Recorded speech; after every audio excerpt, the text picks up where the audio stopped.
Hi friends, ఎలా ఉన్నారు? దేవుని పరిశుద్ధ నామానికి స్తోత్రం. ఈరోజు ఎక్స్ హిందూ యూట్యూబ్ ఛానల్ని వీక్షిస్తున్న ప్రతి ఒక్కరికి ప్రభు పేట వందనాలు. మీరు ఈ ఛానల్ని ఫస్ట్ టైం కానీ చూస్తున్నట్లయితే దయచేసి సబ్స్క్రైబ్ చేసుకోండి. ఈ వీడియోని లైక్ చేయండి, షేర్ చేయండి. అనేక మంది మతోన్మాదులు మన ఛానల్ మీద రిపోర్ట్లు కొడుతూనే ఉన్నారు. వాళ్ళందరికీ బుద్ధి చెప్పాలంటే మీరు ఈ వీడియోని లైక్ చేయండి. మీ యొక్క అభిప్రాయాన్ని మాకు కామెంట్ ద్వారా తెలపండి. ఓకే, ఈరోజు మన యొక్క టాపిక్ కానీ చూసినట్లయితే భూమికి మంగళుడు ఎలా పుట్టాడో తెలుసా అనేసి ఈ యొక్క వీడియో చేయడానికి ముఖ్య గల కారణం ఏమంటే, ముందుగా ఒక వీడియోని ప్లే చేస్తాను చూడండి. భూమి నిరాకారముగాను శూన్యముగాను ఉండను. ఇదొక విడ్డూరం. ఏమీ లేదు కానీ మళ్ళీ భూమికి ఆకారం లేదని, భూమికి ఆకారం లేదని, అసలు భూమికి ఆకారం లేకుండా ఉంది అని చెబుతున్నారు. భూమి నిరాకారంగా ఉంది అని వీళ్ళు చెబుతున్నారు. కానీ తర్వాత రిఫరెన్స్ శూన్యంగా ఉంది, ఖాళీగా ఉందిట.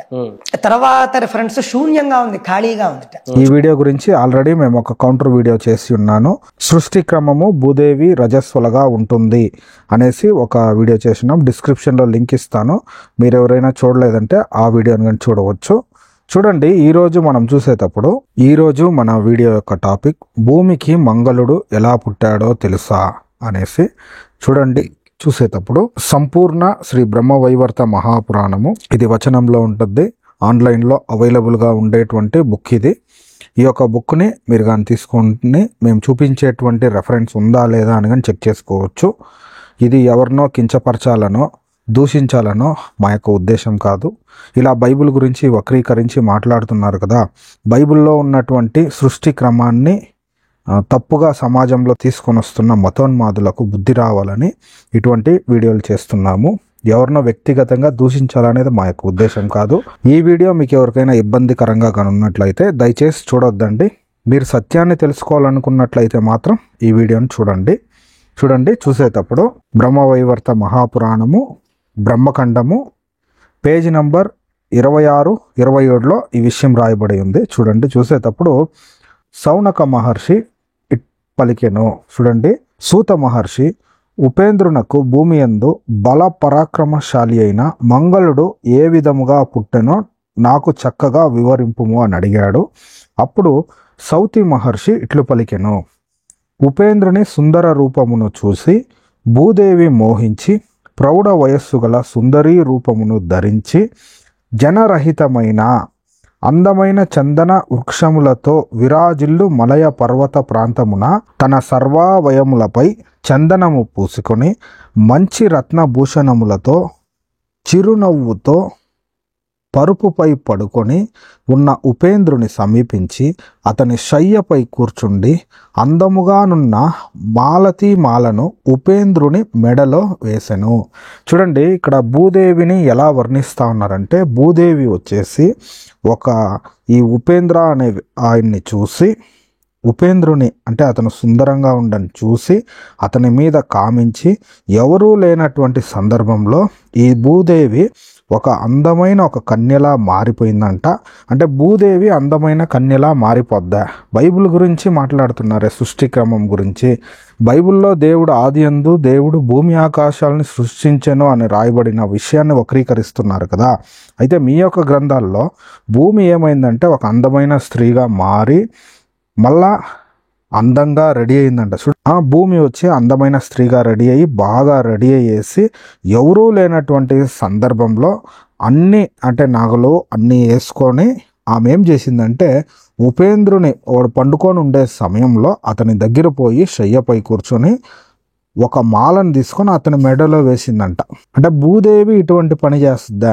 తర్వాత చూసేటప్పుడు అట్లే కస్తూరి కుంకుమలతో ఉన్న చందనమును అతనికి అద్దినది.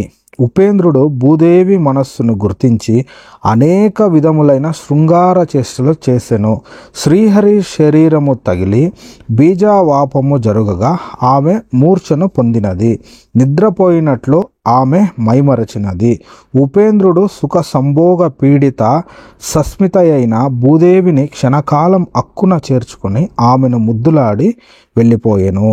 చూడండి, భూదేవి వచ్చి ఇలా ఉపేంద్రుని మాల తీసుకొని అతని మెడలో వేసైన తర్వాత అతను ఈ భూదేవి మనసులో ఏముందనేసి అర్థం చేసుకున్నాడంట. అంటే భూదేవికి ఎటువంటి కామ కోరికలు ఉన్నాయో, భూదేవి ఎలా కామ చేష్టలు చేయాలనుకున్నదో దీన్ని గమనించినటువంటి ఉపేంద్ర ఆమెతో కామ కోరికలు తీర్చుకున్నాడంట.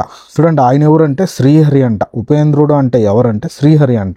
ఇలా కామ కోరికలన్నీ తీర్చుకొని అవుతానే ఆమె మూర్చపోయిందంట. భూమి అయితే భూమి ఏందండి మూర్చపోయేది? భూమి ఒక కన్యగా మారడం ఇదేమైనా సైన్స్కి నిలబడద్దా? బైబుల్ సైన్స్కి నిలబడదని మాట్లాడుతున్నారు కదా అనేక మంది మతోన్మాదులు. అంటే భూదేవి ఇలా కన్యగా మారి ఇలా వ్యభిచారం చేసిద్దా? ఆమెలా మూర్ఛపోయి పడిపోయిందంట.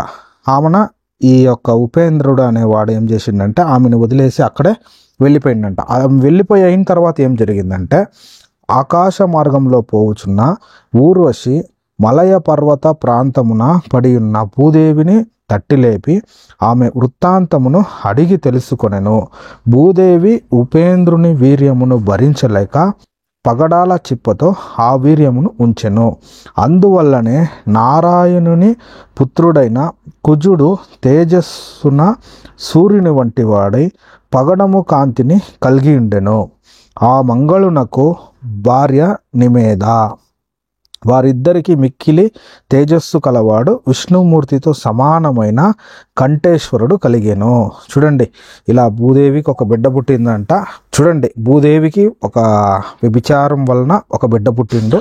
తర్వాత అతను పెళ్లి చేసుకుని అతనికి కానీ పిల్లలు పుట్టిండ్రంట. అంటే భూమికి ఇటువంటి దుర్మార్గ పనులు చేసిందా మీ యొక్క సనాతన గ్రంథంలో? మళ్ళా భూదేవి భూదేవి అని మాట్లాడుతుంటారే, మీ యొక్క భూదేవి ఇలా ఉపేంద్రునితో వ్యభిచారం చేసిందా? మీరే ఆలోచించాలా. మీరు బైబిల్ గురించి ఇలా బురద చల్లేటప్పుడు మేము ఎలా గమ్ముగా ఉంటాం?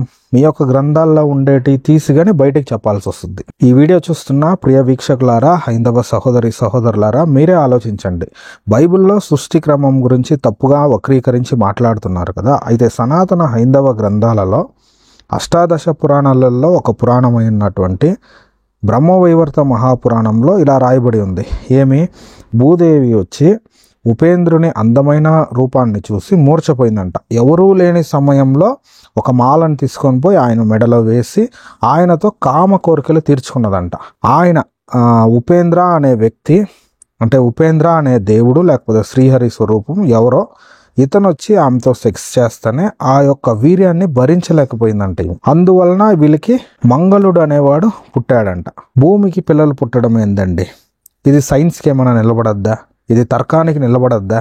ఒకసారి ఆలోచించి. ఈ వీడియో చూస్తున్న ప్రియ వీక్షకులారా, ఈ వీడియో గురించి మీ యొక్క అభిప్రాయాన్ని మాకు తెలపాలంటే కమెంట్ ద్వారా తెలపండి.